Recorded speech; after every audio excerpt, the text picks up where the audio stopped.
देशामधील 6 राज्य तसेच 2 केंद्रशासित प्रदेशांमधील 58 जागांवर आज मतदान होत आहे। दिल्लीतील 7 जागा, हरियाणातील 10 जागा आणि उत्तर प्रदेशमधील 14 जागांचा यामध्ये समावेश आहे। जम्मू काश्मीरमधील अनंतनाग राजौरी मतदारसंघात सुद्धा हे मतदान होणार आहे।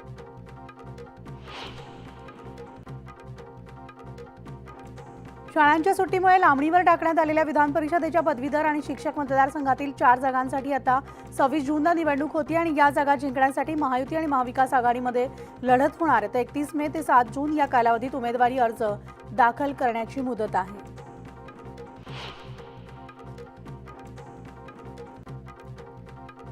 जळगाव जिल्ह्यामध्ये उष्णतेच्या लाटेमुळे जमावबंदी लागू करण्यात आली आहे। जळगाव जिल्ह्याचं तापमान उच्चांकी 45 अंशावर पोहोचले, त्यामुळे आता उष्माघाताचा धोका लक्षात घेता आजपासून ते 3 जून दरम्यान जिल्ह्यामध्ये जमावबंदी आदेश लागू करण्यात आले।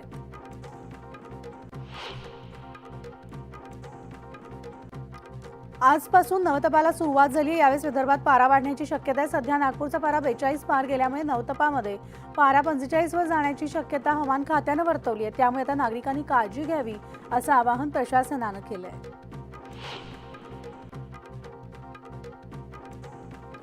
ठाण्यामध्ये तापमानाने 40 गाठल्यामुळे जागोजागी शहाळ्याच्या मागणीमध्ये वाढ झाली। त्यामुळे 50 रुपयांना मिळणारं शहाळं हे गेल्या काही दिवसांपासून 70 रुपयांवर पोहोचलंय।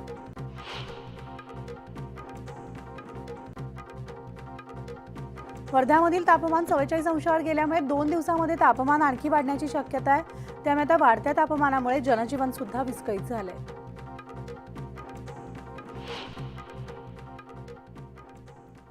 आणि आता पुण्याहून एक ब्रेकिंग बातमी येते। तर पोर्शे हिट अँड रन प्रकरणामध्ये अल्पवयीन आरोपींचा आजोबी सुरेंद्र अग्रवालला गुन्हे शाखेकडून अटक करण्यात आल्याचं कळतंय। घटनेच्या दिवसापासून ड्रायव्हरचं अपहरण करून ठेवलेलं होतं, ही देखील माहिती आता समोर आलेली आहे।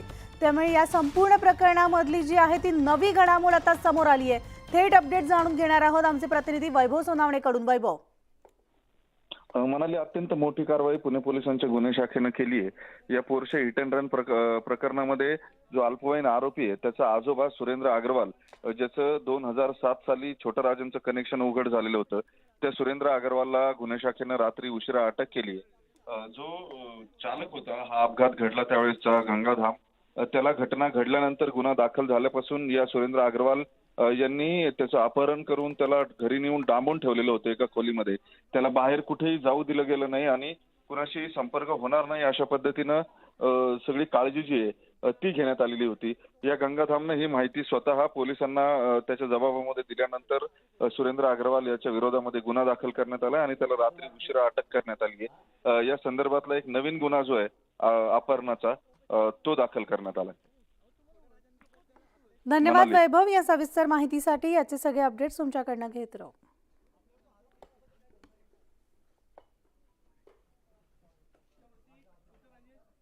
आणि यानंतर पुन्हा एकदा वळूयात 25 मिनिटांमध्ये 50 बातम्यांकडे। नंदुरबार जिल्ह्यामध्ये पारा 45 अंशावर पोहोचलाय। विजेची मागणी देखील वाढल्यामुळे त्याचा थेट परिणाम आता हा पॉवर ट्रान्सफरवर होतोय आणि पॉवर ट्रान्सफर थंड ठेवण्यासाठी वीज वितरणाला थेट कूलरची मदत घ्यावी लागते। त्यामुळे वाढत्या विजेची मागणी लक्षात घेता गरजेपुरतीच वीज वापरण्याचं आवाहन वीज वितरण कंपनीमार्फत करण्यात येते।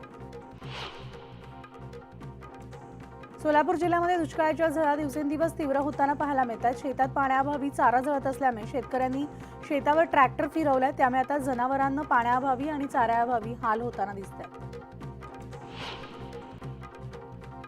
हातनूर धरणामधून भुसावळ शहराला आवर्तन सोडण्यामध्ये आले, त्यामुळे आता भुसावळकरांची आगामी महिनाभराची पाण्याची चिंता मिटलेली आहे। मात्र वाढत्या पाण्यामुळे बाष्पीभवनाचं प्रमाण वाढलेलं असल्यामुळे नागरिकांना महिनाभर तरी पाण्यासाठी कसरत करावी लागणार आहे।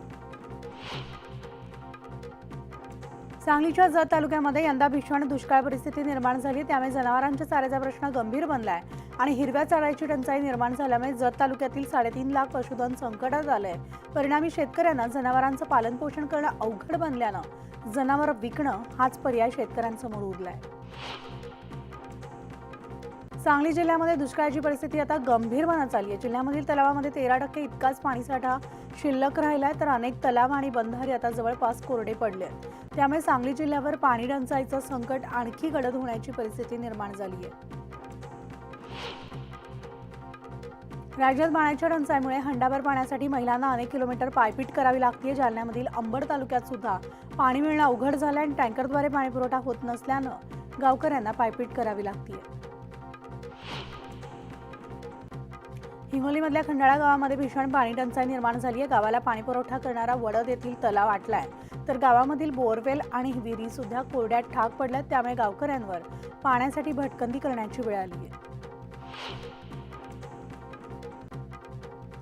मावळमधील नाणी गावामध्ये तीव्र पाणी टंचाईची समस्या निर्माण झालेली आहे, तर मावळ तालुक्यात छोटी मोठी धरणं 11 धरणं असून नाणे गावातील महिलांना हंडाभर पाण्यासाठी वणवण करावी लागते। त्यामुळे नागरिकांमध्ये सुद्धा प्रचंड नाराजीची भावना निर्माण झाली आहे। धाराशिवमध्ये 135 टँकर आणि 667 अधिग्रहणं केली गेली असून यामार्फत जिल्ह्यात सध्या पाणीपुरवठा सुरू आहे। धरणामधील राखीव पाणीसाठा पिण्यासाठी शिल्लक ठेवलाय, तर पाणी उपसा रोखण्यासाठी भरारी पथक तैनात करण्यात आली आहेत। मुख्यमंत्र्यांनी दिलेल्या सूचनेनुसार जिल्हा प्रशासनानं 37 कोटींचा दुष्काळ निवारणाचा कृती आराखडा तयार केला असून तो राज्य सरकारकडे पाठवला जाणार आहे। धाराशिव जिल्ह्यात दुष्काळाची परिस्थिती असताना अवकाळीच्या तडाख्यानं शेतकरी आता त्रस्त झाला आणि या अवकाळीग्रस्त भागाची पाहणी करण्यासाठी भाजप आमदार राणा पाटील यांनी बुलेट स्वारी केली आहे। प्रशासनाला तात्काळ पंचनामा करण्याच्या सूचना सुद्धा त्यांनी दिल्या आहेत।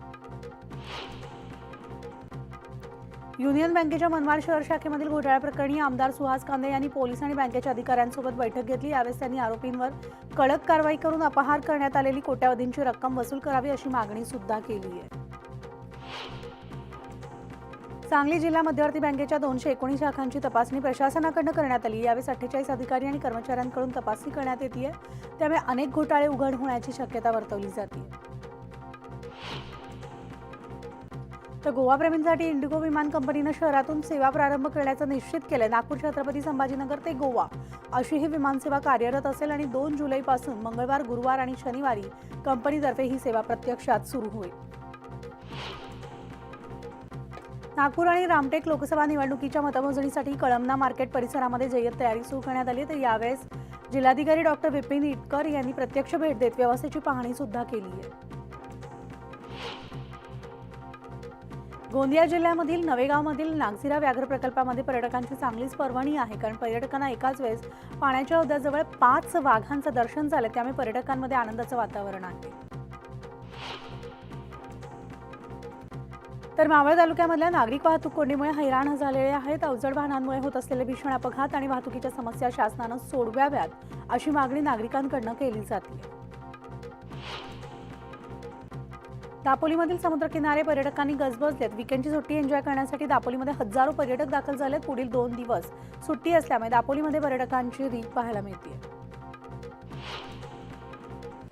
तर परळीमध्ये राजस्थानी मल्टीस्टेटच्या ठेवीदारांची 7 कोटींची फसवणूक केल्याप्रकरणी परळी शहर पोलीस ठाण्यात गुन्हा दाखल करण्यात आलाय आणि या मल्टीस्टेटच्या सगळ्या शाखा बंद आहेत। अध्यक्षांसह अनेक संचालक गायब असल्यामुळे ठेवीदार आक्रमक झालेत।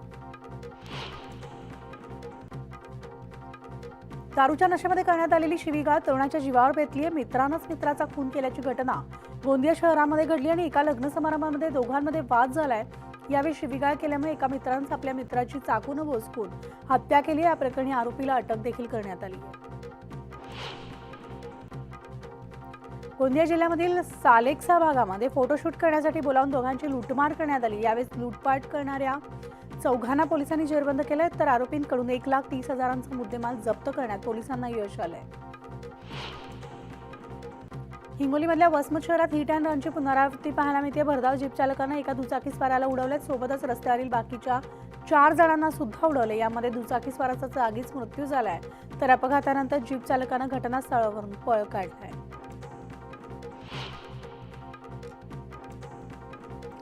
मावळमधील तळेगावामधील एका तळ्यामध्ये बोटिंगसाठी गेलेल्या विद्यार्थ्यांमधील एका मुलाचा पाण्यात बुडून मृत्यू झालाय। पोहताना पाण्याचा अंदाज न आल्यामुळे त्यानं आपले प्राण गमवावे लागले। शोध पथकाने मृतदेहाचा शोध घेत त्याच्या नातेवाईकांकडे हा मृतदेह सुपूर्द केलाय।